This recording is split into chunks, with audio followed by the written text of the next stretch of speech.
देखिए ये नीट 2022 का क्वेश्चन है। क्वेश्चन में कहा गया है given below are two statements, one is labelled as assertion and other is labelled as reason. Assertion और रीजन आप जानते हैं क्या होता है। एसर्शन ये है ए कि the stretching of a spring is determined by the share modulus of the material of the spring. ध्यान से सुनिएगा। और दूसरा रीजन इसका दिया गया है the coil of copper, the coil spring of copper has more tensile strength than a steel spring of same dimension. If the light of the above statements, in the light of above statement, choose the most appropriate answer from the option given below।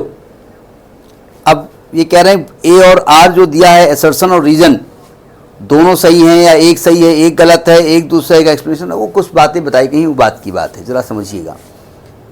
एक statement दिया गया है और एक reason दिया गया है, ठीक है। तो पहले असर्शन पढ़ लेते हैं क्या दिया गया है, उसका मतलब क्या है। कहा गया है the stretching of a spring is determined by the share modulus of the material of the spring. पहले ये देखा जाए कि ये कह क्या रहा है कि किसी भी स्प्रिंग को अगर स्ट्रेच करते हैं तो उसके मटेरियल के मॉडुलस को हम किससे एक्सप्लेन करते हैं, यंग्स मॉडुलस से करेंगे या शेयर मॉडुलस से करेंगे। पहला बताइए, अगर किसी स्प्रिंग को आप खींचते हो और वो खिंच जाती है ना, और जैसे उसको छोड़ते हो वो अपनी ओरिजिनल स्टेट पे आ जाती है, यही होता है ना। तो कह रहा है कि जो उसकी यंग्स मॉडुलस है उसको आप किससे एक्सप्लेन करेंगे, शेयर मॉडुलस से करेंगे या नहीं करेंगे, ये बोला है। क्या आपको लगता है यहाँ यंग्स मॉडुलस लगना चाहिए या शेयर मॉडुलस लगना चाहिए?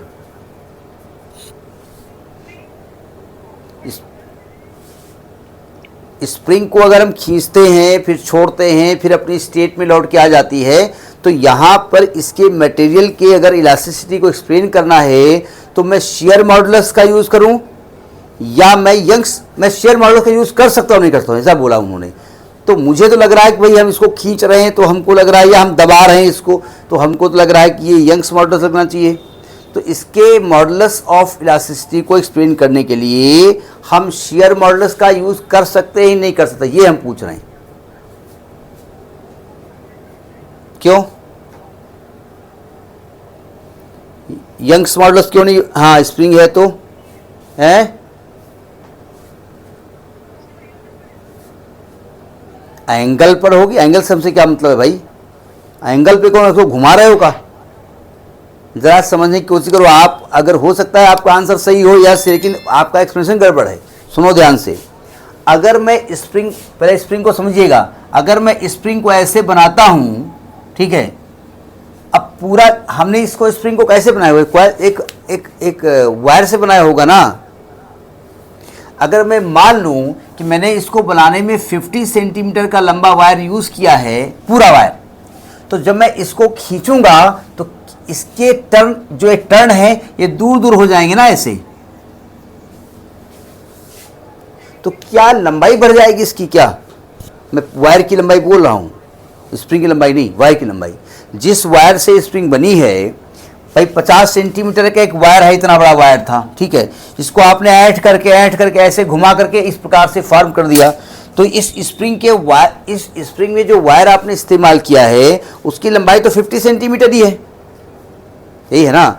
तो अब अगर मैं इसको खींचता हूं और इसके जो टर्न्स हैं वो दूर दूर हो जाते हैं, तो क्या इस स्प्रिंग की लंबाई बढ़ जाती है? इस वायर, जिस वायर से बनी है, वायर की लंबाई बढ़ जाती है?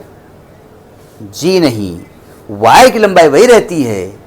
स्प्रिंग के खांचे दूर दूर हो जाएंगे लेकिन वायर की लंबाई वही है। और जब उसको छोड़ूंगा तो स्प्रिंग अपनी इनिशियल स्टेट पे वापस लौट के आ जाएगी, लेकिन लंबाई तो वही रहेगी। चेंज तो हुआ, उसको खींचा तो चेंज तो हुआ, उसमें उसकी पोजीशन बदली, हमने छोड़ा अपनी इनिशियल स्टेट पे लौट के आ गई, लेकिन लंबाई वही रही। इसका मतलब जब पोजीशन केवल चेंज होती है, उसकी लेंथ में कोई चेंज नहीं होता है, उसके वॉल्यूम में कोई चेंज नहीं होता है, तो कौन सा मॉडुलस लगता है? Share modulus. इसका मतलब जो असर्शन है वो सही है। बात समझ में आ गई नहीं आ गई?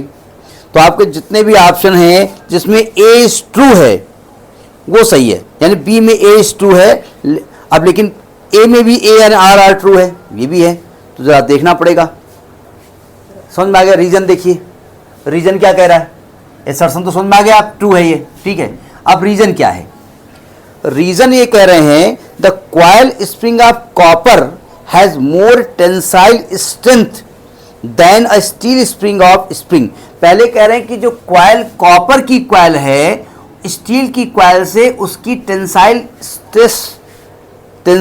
स्ट्रेंथ ज्यादा है। क्या कॉपर की स्ट्रेंथ ज्यादा होती है? कॉपर की टेंसाइल स्ट्रेंथ मतलब इलास्टिसिटी क्या कॉपर की ज्यादा होती है स्टील की ज्यादा होती है? स्टील की ज्यादा होती है। स्टील तो पहली बात ये गलत है, ये गलत ही दिया, स्टील की ज्यादा होती है, ठीक है, नहीं समझे? तो यानी कि आपका जो रीजन है वो रॉन्ग है। तो यानी कि जो बी पार्ट है कि ए इज ट्रू बस आर इज फॉल्स, समझ में आ गया? जरा ए पार्ट देखो, क्या ए में ऑप्शन दिया है कि ए एंड आर ट्रू। पहली बात तो आर ट्रू नहीं है तो काम ही खत्म हो गया, ठीक है। दूसरी बात A is true but R is false, ठीक है। A is false but R is true, ये भी गलत है। डी पार्ट है both A and R true, ये भी गलत है। अच्छा, अगर मान लेते ये कहते कि A is true and R is false, लेकिन कहते आर तो गलत है। ये अगर कहते आर ए का एक्सप्लेनेशन है, पहली बात तो जो रीजन है वो टेंसाइल स्ट्रेस की बात कर रहा है, जबकि हमारी स्प्रिंग में टेंसाइल स्ट्रेस अप्लाई नहीं हो रही है। हमारी स्प्रिंग में तो क्या हो रहा है, शियर मॉडुलस हो रहा है, ठीक है। तो पहली बात ए ट्रू है, आर गलत है, पहली बात तो यही है। दूसरी बात आर ए का एक्सप्लेनेशन नहीं है, क्योंकि आर में ए में बात की गई है शियर मॉडुलस की और आर बात कर रहा है टेंसाइल के, नहीं यंग्स मॉडुलस की बात कर रहा है। समझ में आ गई बात, नहीं आ गई? तो ये नीट 2022 का क्वेश्चन है। क्वेश्चन में दम इसलिए है कि 90% स्टूडेंट वो कहेगा कि स्प्रिंग को हमने खींचा और खींचने से इसकी लंबाई बढ़ी तो यंग्स मॉडुलस लगना चाहिए, टेंसाइल स्ट्रेस लगी। ना, टेंसाइल स्ट्रेस नहीं है यहाँ पर, शियर मॉडुलस है, क्योंकि लंबाई चेंज नहीं होगी। तो ये नीट 2022 का क्वेश्चन है, ठीक है।